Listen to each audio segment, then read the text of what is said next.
அகர முதல எழுத்தெல்லாம் ஆதி பகவன் முதற்றே உலகு. பாக்குப்பன். வணக்கம். இன்று என் பிதற்றல் வள்ளுவரும் கம்பரும். சான்றோர் பெருமக்களே, வள்ளுவர் படைச்செருக்கு என்கிற அதிகாரத்தில் ஒரு அழகான குறள் பாடியிருக்கிறார்கள்.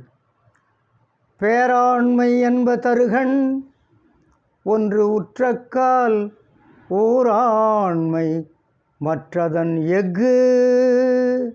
வள்ளுவர் பகைவரை எதிர்க்கும் வீரத்தை மிக்க ஆண்மை, மிக்க வலிமை என்று சொல்லுவர். அந்த பகைவருக்கு ஒரு துன்பம் நேர்ந்தால் அந்த துன்பத்தை நீக்குதலை, அந்த துன்பத்திற்கு ஒழிப்பதற்கு உதவி செய்தலை, அந்த உதவி செய்கின்ற அந்த தன்மையை, அந்த ஆண்மையின் கூர்மை என்று சொல்லுவர். அப்போ என்ன சொல்கிறார் வள்ளுவர்? வீரம் சிறந்தது தான், போர்க்களத்தில் வீரம் சிறந்தது தான். ஆனால் அந்த வீரத்தை விட சிறந்தது ஒன்று இருக்கிறது. ஒருவேளை போர்க்களத்தில் பகைவனுக்கு ஒரு துன்பம் நேரிட்டால் நாம் என்ன செய்யணுமா? அந்த துன்பத்தை நீக்குவதற்கு உதவி செய்ய வேண்டும். அந்த துன்பத்தை ஒழிப்பதற்கு அவனுக்கு உதவி செய்ய வேண்டும். யாருக்கு? பகைவனுக்கு. அப்படி பகைவனுக்கும் நாம் உதவி செய்ய வேண்டும். அப்படி உதவி செய்வது அந்த ஆண்மையை விட சிறந்தது. அது ஆண்மை, இந்த ஆண்மையின் கூர்மை இது. ஆக வீரம் சிறந்தது, அந்த வீரத்தை விட சிறந்தது பகைவனுக்கு ஒரு துன்பம் நேரிட்ட போது அவனுக்கு உதவி செய்தல். ஊராண்மை, அவனுக்கு உதவி செய்ய வேண்டும். ஆக உதவி செய்தல் தான் எல்லாவற்றை விட சிறந்தது போர்க்களத்தில் கூட என்று வள்ளுவ பெருந்தகை உதவி செய்கின்ற குணத்தை மிக அழகாக எடுத்து சொல்கிறார். பேராண்மை என்ப தருகண் ஒன்று உற்றக்கால் ஊராண்மை மற்றதன் எஃகு. வள்ளுவர். சான்றோர் பெருமக்களே, இதே கருத்தை கம்பரும் ராமன் வாயிலாக நமக்கு எடுத்து சொல்லுகிறார். கம்பராமாயணத்தில் எவ்வளவு பெரிய ஆள் ராவணன்! வாரணம் பொருத மார்பும் வரையினை எடுத்த தோளும் நாரத முனிவர்க்கேற்ப நயம்பட உரைத்த நாவும் தாரணி மௌலி பொத்தும் சங்கரன் கொடுத்த வாளும் வீரமும் களத்தை போட்டு வெறுங்கையை மீண்டு போனான்னு போடுவார் கம்பர். அவ்வளோ பெரிய ஆள் அவன், மாபெரும் வீரன். ஆனால் அப்படிப்பட்டவன் முதல் நாள் போரில் தோற்று போகிறான். அதுதான் நல்ல வாய்ப்பு என்று ராமன் படைக்கலம் இல்லாமல் நிற்கிறான். படைகள்லாம் ஓடி போச்சு, படைக்கலம் இல்லாமல் இருக்கிறான். அவன் அம்பு போட்டு கொன்று இருக்கலாம்.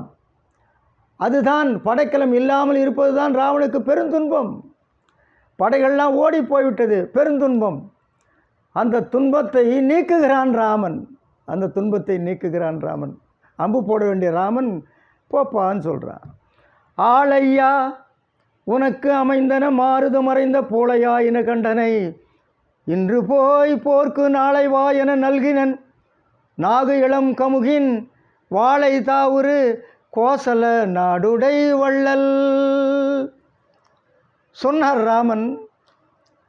அறக்கரை ஆள்கின்ற ராவணனே, உன் படைகளெல்லாம் சின்ன பின்னமாக சிதறி போய்விட்டன. பெரும் காற்றில் அகப்பட்ட சிறு பூளைப்பூக்களைப் போல உன் படைகளெல்லாம் சிதறி ஓடிவிட்டன. உன்னிடம், உன் கையில் இப்பொழுது ஒரு படைக்கலமும் இல்லை, ஒரு ஆயுதமும் இல்லை. நிராயுதபாணியாக நிற்கிறாய். இப்போ நான் அம்பு போட்டு உன்னை சாகடிக்கிறதுனா சாகடிச்சிடலாம். சாகடிக்க மாட்டேன். நீ துன்பத்தில் ஆழ்ந்து கிடக்கிறாய், உதவி இல்லாமல் இருக்கிறாய், படை வீரர்கள் இல்லாமல் இருக்கிறாய், படை கருவிகள் இல்லாமல் இருக்கிறாய். இந்த துன்பத்தில் இருக்கும் பொழுது நான் உனக்கு உதவி செய்கிறேன். ஓடிப்போ, நீ போய்விடு. நீ போய் நாளை வா. எப்போ? எதுக்கு? போரிடுவது என்றால் நாளை வா. அப்படி இல்லை ராமா, நான் தவறிழைத்து விட்டேன், என்னை பொறுத்துக்கொள், இந்தா உன் மனைவி சீதை என்று ஒப்படைப்பதானால் நீ போர்க்களத்தோ போர் ஆயுதத்தோடு வர வேண்டாம். ஒப்படைத்து விடு, என்னை பொறுத்துக்கொள் என்று நீ கேட்டால் உன்னை விட்டு விடுகிறேன். யார்? 10 மாதம் தன் மனைவியை கொண்டு போய் சிறை வைத்திருந்தான் ராவணன். எவ்வளோ கோபம் வரணும் மனுஷனுக்கு? பேருந்தில் போகிறப்போ இவன் மனைவி மேலே இன்னொருத்தனுடைய மூச்சு காற்று பட்டாலே சொல்கிறான், ஏய் அறிவு இருக்கா, பொம்பளை பக்கத்தில் இருக்கிற தெரில, இவ்வளோ நெருக்கி நிற்கிறிய, தள்ளி நில்லுன்னு சொல்கிறான். அப்படி தன் மனைவின் மீது மாற்றானுடைய மூச்சு காற்று பட்டாலே கோபம் வருகிறது, வர வேண்டாம். ஆனால் ராமன் 10 மாதங்கள் சிறை வைத்திருந்தான் ராவணன் தன் மனைவியை. அவனை பார்த்து சொல்லுகிறான், இன்று போய் போர்க்கு நாளை வா என நல்கினன் நாகு இளம் கமுகின் வாழை தாவுரு கோசல நாடுடை வள்ளல்னு போட்டார். வள்ளல் போட்டு போப்பா, படைக்கருவி இல்லாமல் இருக்கிறாய், துன்பத்தில் ஆழ்ந்து கிடக்கிறாய், ஓடிப்போ போ, நாளைக்கு நீ போரிடுவதாக இருந்தால் வா, போரிடுவதாக இருந்தால் வா. ஆக இப்படி உலகத்தில் ஒரு போர்க்களத்தில் பகைவனுக்கு உதவி செய்தவர் ராமனை போல வேறு ஒருவர் இல்லை. அப்படி நாம் போர்க்களமாக இருந்தாலும் பகைவனாக இருந்தாலும் நாம் பெரிய வீரனாக இருந்தாலும் அவனுக்கு ஒரு துன்பம் ஏற்பட்ட போது அந்த துன்பத்தை நீக்குவதற்கு நாம் உதவி செய்ய வேண்டும். அந்த உதவி செய்தல்தான் அந்த வீரத்தை விட வலிமையானது, அந்த வீரத்தை விட சிறந்தது, அந்த ஆண்மையின் கூர்மை அதுதான் என்று கம்பரும் என்ன வள்ளுவர் சொன்னாரோ அதே கருத்தை ராமன் மூலமாக, ராமன் வாயிலாக நாம் எப்படி நடந்து கொள்ள வேண்டும் பகைவரிடம் என்பதை மிக அழகாக எடுத்து சொல்லியிருக்கிறார். சான்றோர் பெருமக்களே, சில சொற்களை பார்க்கலான்னு நினைக்கிறேன். ரொம்ப அழகாக போட்டிருக்காரு. வாழை தாவுரு கோசல நாடுடை வள்ளல்னு போட்டார். அது என்னவா? அந்த கோசல நாடு நீர்வளம் மிக்கது, நிலவளம் மிக்கது என்பதான் வாழைன்னு வாழை தாவுருன்னு போட்டார். ஆக நீர்நிலைகளில் இருக்கிற வாழை தாவு தான். என்ன அர்த்தம்? நீர்நிலைகள் எல்லாம் நீரால் நிரம்பப்பட்டிருக்கின்றன, நீர் இருக்கிறது, அதுவே நீர் வளம் இருக்குது அர்த்தம். நில வளம் இருக்கிறது, அதனால்தான் வாழை நீரில் இருக்குதுன்னு சொல்கிறாரு. அது தாவு தான். பக்கத்தில் இருக்கிற பாக்கு மரத்தில் போய் மோது தான், பாக்குகள்லாம் சிதறுகின்றனவா. அது எதை சுட்டு காட்டுகின்றனவா? கேவலம் அந்த மீனுக்கே, வாழை மீனுக்கே பாக்கு மரத்தில் அஞ்சாமல் எகிரி தாவி அதை அடிக்கிறது என்றால் அவ்வளோ வீரம் பொருந்திய நாடுன்னு அர்த்தம். மீனுக்கே அவ்வளோ வீரம் இருக்குன்னா ராமனுக்கு அவ்வளோ இருக்குன்னு அர்த்தம். அங்கே இருக்கிற வீரர்கள் எவ்வளோ வீரம் இருக்கணும். ஆக நீர்வளம், நிலவளம், அந்த நாட்டினுடைய வீரம், இதையெல்லாம் இந்த வாழையினுடைய செயல் நமக்கு எடுத்து சொல்லுகிறது. வள்ளல்னு போட்டார். அப்படி என்ன ராமன் வாரி வாரி வள்ளல் தன்மை புரிந்தார்? யாருக்கு பணம் கொடுத்தார்? யாருக்கு நிலம் கொடுத்தார்? யாருக்கு பொருள் கொடுத்தார் என்றால் இவையெல்லாவற்றை விட பகைவனின் உயிரையே கொடுத்தார. அம்பு போட்டு சாகடிச்சிருக்கலாமே, ராவணனின் உயிரையே கொடுத்தார்.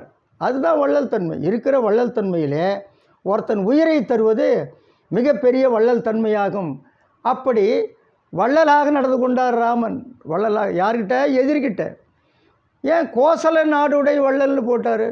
ஏற்கனவே அவன் ஒருவேளை ராமா என்னை மன்னித்து விடு, என்னை பொறுத்துக்கொள், என் தவறை பொறுத்துக்கொள், இந்தா உன் மனைவி சீதை ஒப்படைத்து விடுகிறேன் என்று ஒருவேளை நாளைக்கு வந்தான்னா, அப்போ வந்தா நாட்டை நீ வச்சுக்கன்னு கொடுக்குறேன்னா இலங்கையை அவனுக்கு கொடுக்க முடியாது ராவணனுக்கு. ஏன்? ஏற்கனவே ராமன் வீடணனுக்கு அதை கொடுத்துட்டாரு. அப்போ இலங்கை இல்லை, அவன் பொறுத்து கொள்ளு திரும்பி வந்தால் நாடு கொடுக்க முடியாது. அப்போ என்ன? அப்போ சொன்னார், என் நாடு இருக்குதுப்பா, அயோத்தி இருக்குது, நகரம் இருக்குது, கோசலம் இருக்கு, அந்த கோசல நாட்டை நான் உனக்கு தருகிறேன் என்று அவர் வள்ளலாக திகழ்ந்தார். அதனால்தான் கோசலை நாடுடை வள்ளல்னு கம்பர் போட்டார்னு அறிஞர்கள்லாம் சொல்கிற சான்றோர் பெருமக்களே, இந்த சிறப்புகளை எல்லாம் விட நாம் இதில் தெரிந்து கொள்ள வேண்டியது, வீரம் சிறந்தது தான். ஆனால் அந்த வீரத்தை விட சிறந்தது பகைவனுக்கு ஒரு துன்பம் நேரிட்ட போது அந்த துன்பத்தை துடைத்தல், அந்த துன்பத்தை நீக்குதல், அந்த துன்பத்தை ஒழித்தல், துன்பம் போவதற்கு உதவுதல். அதுதான் கூர்மை. ஆண்மையை விட சிறந்தது கூர்மை. ஆக வீரம் சிறந்தது தான். அதைவிட சிறந்தது பிறருக்கு அந்த பகைவனுக்கு உதவி செய்தல் என்கிற கருத்தை திருவள்ளுவர் சொன்னார். அதையே ராமன் மூலமாக நமக்கு கம்பர் சொன்னார். அதைத்தான் பாரதியும் சொன்னான். பகைவனுக்கு அருள்வாய் நன்னெஞ்சேன்னு சொன்னான். ஆக பாரதியும் அதையே வற்புறுத்துகிறார், வலியுறுத்துகிறார். ஆக சான்றோர் பெருமக்களே, நாம் பகைவனுக்கும் அருள்வோமா, பகைவனுக்கும் அருள வேண்டும். எனக்கு தெரிந்து எத்தனையோ அண்ணன் தம்பிகள் வாழ்நாள் வரையும் பேசாமையே கிடந்திருக்கிறான். அண்ணன் வீட்டில் அம்மா இருக்கிறா, அம்மா செத்து போயிட்டா, தம்பி வெளியூர்லேருந்து ஓடி வர்றான். ஓடி போய் அம்மான்னு பிடிச்சி அழணும் இல்லை, அந்த வீட்டுக்குள்ளே நுழையிறதில்ல. இது அண்ணன் வீடு, அங்கே இருக்கிற அம்மான்னு சொல்லி பக்கத்து வீட்டில் உட்காரான். சுடுகாட்டுக்கு தான் போனாரே தவிர தன் வீட்டிற்குள்ளே, அண்ணன் வீட்டுக்குள்ளே உள்ள நுழையலை, அம்மா தவறிவிட்ட போதும். ஆக அண்ணன் தம்பி வாழ்நாள் முழுதும் பேசாமல் கிடக்கிறார்கள். அம்மாக்கிட்ட எத்தனையோ பேர் பிள்ளைங்க பேசாமல் கிடக்கிறான். அடப்பாய், ஈன்ற தாயை விட சிறந்தது உலகத்தில் வேறு எதுவும் இல்லை. என்ன அவ்வளோ கொடுமை பண்ணிடுவா அம்மா, என்ன கொடுமை பண்ணிடுவா பிள்ளைக்கு. ஆக மகன் தாயிடம் பேசாமல் எத்தனையோ நண்பர்கள் இருக்கிறார்கள். அந்த நிலை மாற வேண்டாம். தாயிடம் நாம் உறவாட வேண்டாம், அண்ணன் தம்பி உறவாட வேண்டாம், அக்கம் பக்கத்து வீட்டில் இருக்கிறவங்களாம் உறவாட வேண்டாம், பகைமை பாராட்டக்கூடாது, பகைவனுக்கே நாம் அருள வேண்டும்னு சொல்கிறார் பாரதி. அதைத்தான் இந்த குறட்பாவும் சொல்லுகிறது, அதைத்தான் கம்பருடைய இந்த பாடலும் நமக்கு சொல்லுகிறது. சான்றோர் பெருமக்களே, நாம் எல்லோரிடமும் அன்பாக இருப்போமா, பகைவனுக்கும் அருள்வோமா? வாய்ப்புக்கு நன்றி, வணக்கம்.